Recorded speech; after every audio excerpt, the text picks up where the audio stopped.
Hello and welcome. Today I'll try to review every single coaster at Teens Dominion, and I will give each of them a score out of 10, and at the end of the video I will do a countdown of the top 10 coasters at Teens Dominion. Here we go. Going off in alphabetical order, this starts us off with Anaconda.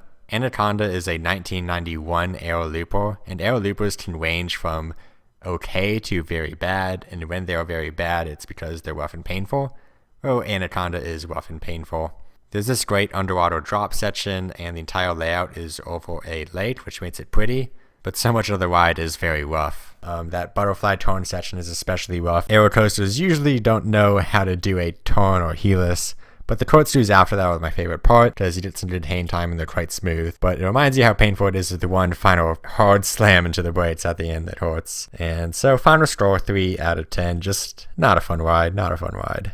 Next we have Apple Zapple, and this is a wild mouse coaster. It's all about slamming you into the side of your car, and usually at slow speeds, these wild mouse coasters. There's not much to say about them. If you like wild mouse coasters, there's nothing wrong with Apple Zapple, but it's still only a tame ride by any sense of the word. There's an okay drop, but again, it's nothing special. So 3.5 out of 10. But, it's still good for families, kids. But if you're a grown man or woman, you're not going to be particularly amazed by this. And now we have Avalanche. This is an incredibly unique ride. If you haven't been on a bobsled coaster like this, you're just going to be so surprised by how this is set up the first time you walk up to it. No track whatsoever besides just a pipe, and you're just swinging around on these helices. But still, it's a slow coaster. You don't really feel a whole lot of forces on your body while riding this, so it's definitely for families and kids. It's always a fun thing to ride at Teens Dominion. I can't give it too high of a score, just given how tame and unexciting the layout is. So yeah, 4.5 out of 10. Now we got Battlelot Stunt Coaster. This used to be themed to Italian Job when this was owned by Paramount Parks. It has been rethemed. It's still obviously Italian Job.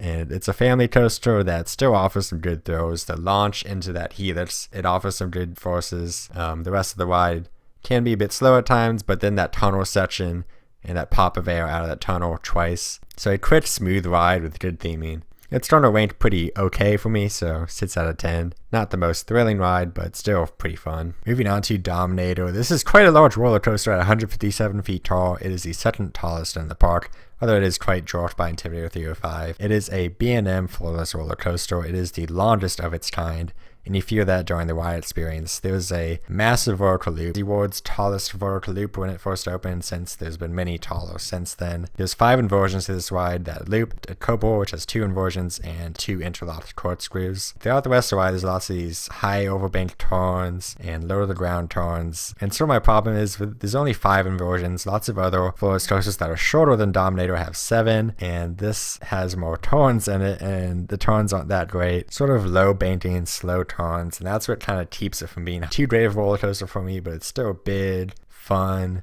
smooth. Got a lot going for it. There are some good pops of air here and there. I think the layout should be improved a lot with the zero-G roll, but usually floorless coasters aren't that great by B&M. Dominator is not that intense of a ride, but there are some parts. It's one of the prettiest roller coasters to look at, and at the front of the park, it is definitely that first standout attraction people see. So it'll always be one of the best attractions at Teens Dominion, just not one of the best roller coasters in the world. So for its final score, I give it a 7 out of 10. Now we have Flight of Fear. This is a launch coaster that is totally indoors. I have to do more of a tell and don't show with this ride, because you can't see any of it or record any footage of it. This ride and its sister clone in Teens Island were the first roller coasters to feature a LIM launch. Grabs you and launches you into this spaghetti bowl of track. When you're going in the dark through the spaghetti bowl of track, you have no idea what's next because you can't see anything. It is one of the more what's coming next coasters I've ever been on. For the most part, riding it throughout my life, it's been rough. For some reason, last time I rode it, it was pretty smooth, pretty fun. But when it's rough, it's bad. So depending on what you get that day, or if they've made improvements over the years, I don't know. It might be a good ride experience now, because I did have a good ride experience the last time I went on it. It has some fun inversions. I love that final corkscrew. There are some points with just meandering around, and I think that's because to keep this track in such a compact space, some sort of boring parts had to be put in. For my rough rides, when I had on it, it was a 4 out of 10. So that really affects the ride experience. But then recently, 6.5 out of 10. Here we are at the Grizzly. This is a wooden coaster at Teens Dominion. It is deep back in the woods. It is hard to see when you're in the park. and it opened up in 1982. Usually age has roughness to these older wooden coasters. I find it to be sort of a bit rough, but it's not one of the roughest rides I've been on, not as rough as Anaconda. And if you really grab onto that handlebar in front of you, you're not rattling around too much. I wouldn't call it smooth, but it's a comfortable ride that way.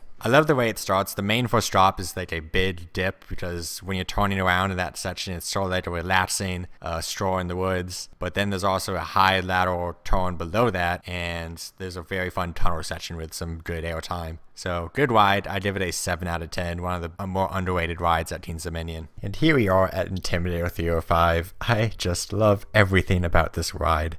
It is one of my all-time favorites. Classified as a Giga roller coaster, this is a coaster in between 300 and 400 feet. There are only 6 in the world, so that already puts it in a very elite class of coasters. But then on top of that, just the ride is so crazy intense. High forces, high G's, high negative G's. That first drop is incredible, 300 feet. And then you black out, okay?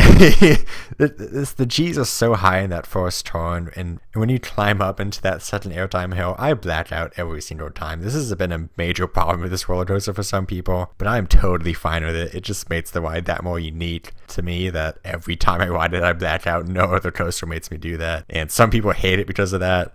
I think it just makes it more crazy and intense. And sometimes going over that airtime hill, I can't see a thing where I'm just floating up in the air. It's a cool feeling. But then these twisty elements, or these rapid change of directions, just constantly. You just did a huge pop of air, and there's no other roller coaster I've been on where you change directions that fast. But the turns are so tight at these high speeds, you're just anchored in that seat in high G forces, and every pop of airtime is very solid. You're very much pushing up against the restraint. But overall, it's one of the most crazy, intense, fun, awesome experiences you can have on a roller coaster. Top 3 ride for me, 10 out of 10.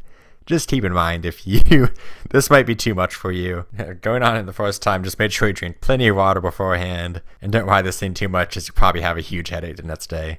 It's just that crazy. Here we are at Racer 75, formerly known as Rebel Yell. This is an out and back racer style coaster. There are 2 other rides very similar to this. One is the Racer, the original, at Teens Island, and then Thunder Road, which is now gone at Tailwinds. And I've been on the other 2. This is the worst.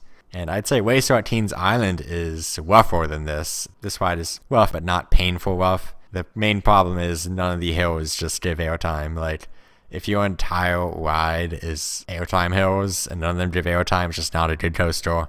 I think the racing element was well timed when I went to it this year. Both the trains are changing speed on the chain lift, which is fun. So this could be a good ride to go on with 2 groups, each on one train, and mess with people, but it's not like a good coaster that will blow you away. So I gave it a 3.5 out of 10. So did I save the best for last? Twisted Timbers is a wonderful RMC conversion of Hurler.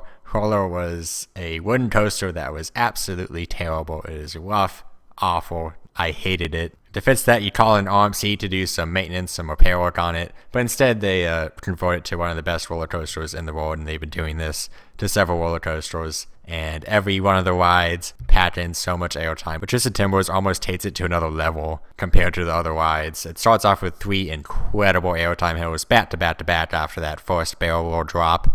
Just every single moment after that, it's just airtime, airtime, airtime, airtime. There's no dull moment. Every element is so compact and tight with each other.